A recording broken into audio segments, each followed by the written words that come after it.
ایران پہلے نمبر پر، لیکن کس میں؟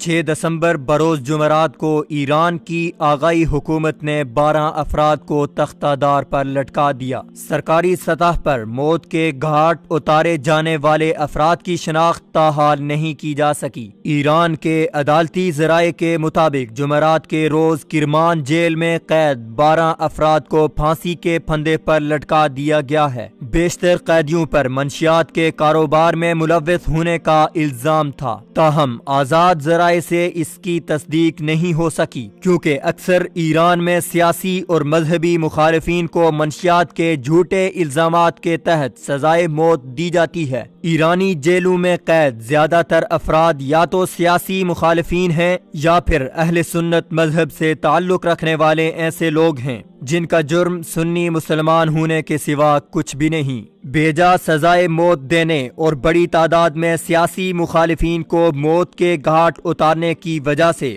ایران کی حکومت پوری دنیا میں آبادی کے لحاظ سے سزائے موت دینے میں پہلے نمبر پر ہے۔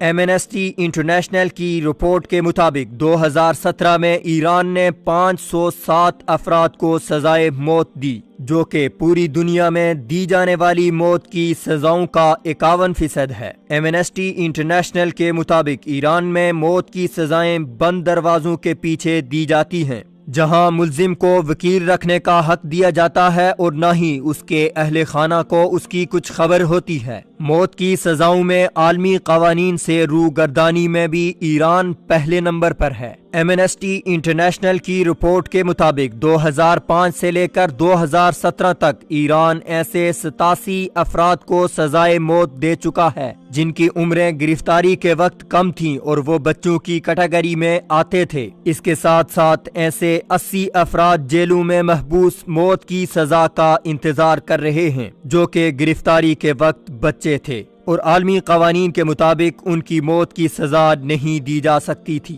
ایران میں موت کی سزا مختلف سازشوں اور جھوٹے کیسوں کی بنیاد پر عام طور پر سیاسی مخالفین کو دی جاتی ہے۔